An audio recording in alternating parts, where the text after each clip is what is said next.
নমস্কার বন্ধুরা, আজকে আপনাদের সাথে শেয়ার করব কাঁঠাল বিচির টিক্কা। সম্পূর্ণ নিরামিষভাবে তৈরি আজকের রেসিপি। এখানে নিয়ে নিয়েছি কাঁঠাল বিচি আর এর ওপরের খোসাটা ছাড়িয়ে নিয়েছি আর এই বিচিগুলো ভালো করে ধুয়ে নিয়েছি।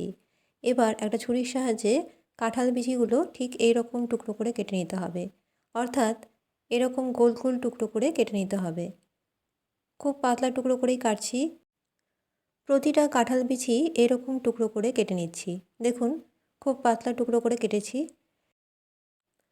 আমার অনেক পুরনো রেসিপি কাঁঠাল বিচির ভর্তা নিরামিষভাবে অনেকেই দেখেছেন আর অনেক প্রশংসাই করেছেন।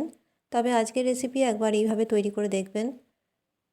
খুব পাতলা টুকরো করে কাটা হয়েছে আর সবগুলো বিচি আমি কেটে নিয়েছি। এবার একটা প্রেসার কুকারের মধ্যে জল নিয়ে তার মধ্যে এই বীজগুলো দিয়ে দিলাম।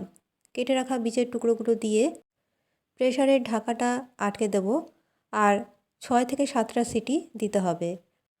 অন্যদিকে নিয়ে নিয়েছি কিছু উপকরণ। এখানে রয়েছে, প্রথমেই বলে দিই, লবণ স্বাদ অনুযায়ী, হলুদ গুঁড়ো হাফ চামচ, কাঁচা লঙ্কা কুচোনো, আদা কুচোনো, নিয়েছি হাফ চামচ ভাজা জিরের গুঁড়ো, নিয়েছি কসুরি মেথি সামান্য পরিমাণে, গোটা জিরে হাফ চামচ, আমচুর পাউডার 1 চামচ, স্বাদ অনুযায়ী চিনি, চিনিটা সামান্য নিলেই হবে, আর নিয়েছি 1 বড় চামচ আটা।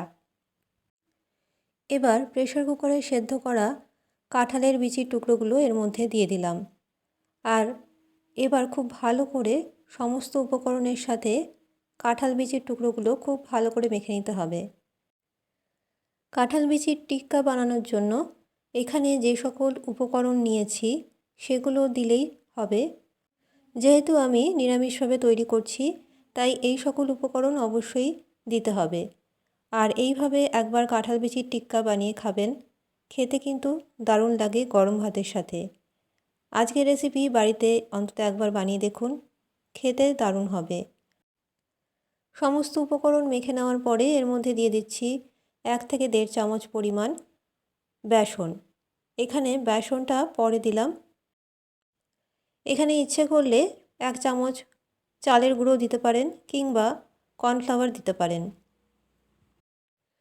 আর এখানে মাখার জন্য কোনো রকম জল আমি ব্যবহার করিনি, জলের ব্যবহার করতে হবে না।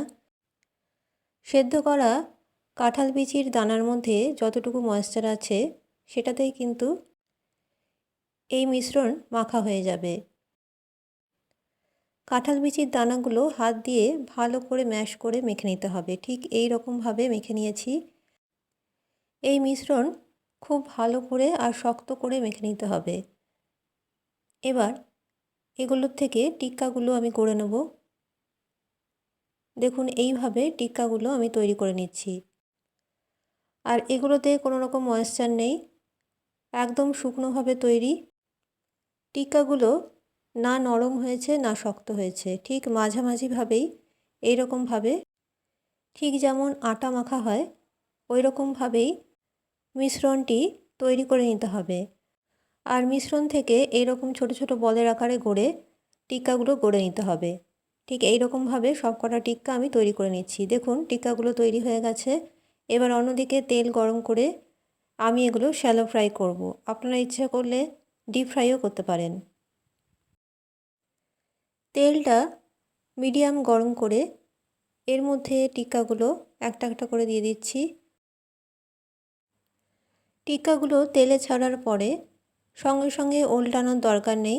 প্রায় 30 থেকে 40 সেকেন্ড রাখার পর অপর দিক উল্টে দিতে হবে। আপনারা দেখছেন মাই ভেজ ফুড চ্যানেল।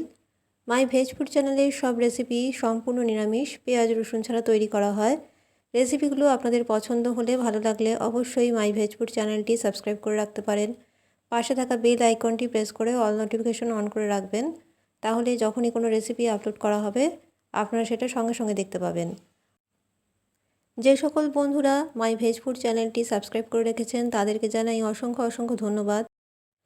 আর যে সকল বন্ধুরা এখনও মাই ভেজ ফুড চ্যানেলটি দেখেননি বা আজকে প্রথম দেখছেন, তাদেরকে আমি জানাই আমার চ্যানেলে অনেক স্বাগত। রেসিপি পছন্দ হলে অবশ্যই চ্যানেলটি সাবস্ক্রাইব করে রাখবেন। টিক্কাগুলো ওলট পালট করে ভেজে নিয়ে অন্য একটা পাত্রে আমি তুলে রেখেছি। দেখুন, সম্পূর্ণ নিরামিষভাবে তৈরি হয়ে গেল কাঁঠাল বিচির টিক্কা। এই টিক্কা খেয়ে কেউ বলতেই পারবে না এটা কাঁঠাল বিচি দিয়ে তৈরি। আজকের রেসিপি আপনাদের কেমন লাগলো অবশ্যই জানাবেন কমেন্টে। ভালো থাকবেন, সুস্থ থাকবেন। নমস্কার।